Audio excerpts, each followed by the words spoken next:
What's the average price of a move? I would say without question, this is the number one thing that any of our customers want to know.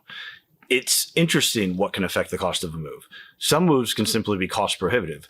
If you're moving something that's really far and really heavy, and it's only one item, that has everything that can make a move cost prohibitive. So if you're moving one item, let's say a piano, you have to pay for what would be our 3-hour minimum. So it can be cost prohibitive. If you're then taking that and moving it 3 hours away, that could very easily increase the price drastically and then become cost prohibitive. So what you're moving and how far you're moving is what really comes into what the pricing is. Well, anytime you want to call us up, we'd be happy to give you ballparks. So you can say, this is generally what a 1-bedroom costs, a 2-bedroom, a 3-bedroom row home, so forth and so on. But in reality, we derive our costs from your exact scenario. When you call us up and you get an estimate, we have software that we've created ourselves in-house based upon math that we've used for over a decade to hone this down to a really accurate number.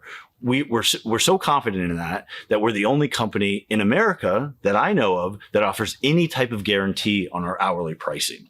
So what happens is you call up our main number, you get our estimator on the phone, and he's going to walk you through the whole process. He's going to ask you what your addresses are. We're going to look at those addresses on Street View, make sure that we can get our truck down those streets. You know, there's a lot of streets in Philadelphia that weren't designed for motor vehicles. They were designed for horse and carriages. So we're going to look at that. We're going to see how far we're going to have to carry your items to the truck. We're going to see, if you're in an elevator building and how far you have to walk once we get off the elevator, take all of that into account. And then we're going to transition into the list of items. We're going to go room by room and we're going to get a complete list of all the furniture that you're moving. And then we're going to loop back on that furniture and ask you questions.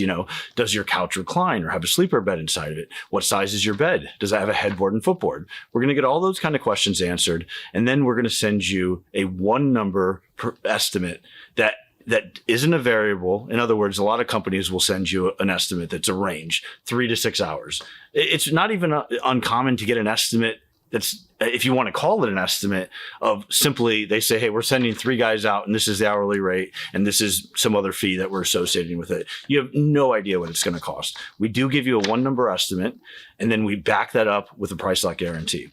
Now, you can read through our reviews. It is true, 80 to 90% of our quotes do come in under estimate. We're kind of the opposite of what you see in the moving industry as far as the norm. Most moving companies, they're going to quote you one price if you can even get a number of a single price out of them.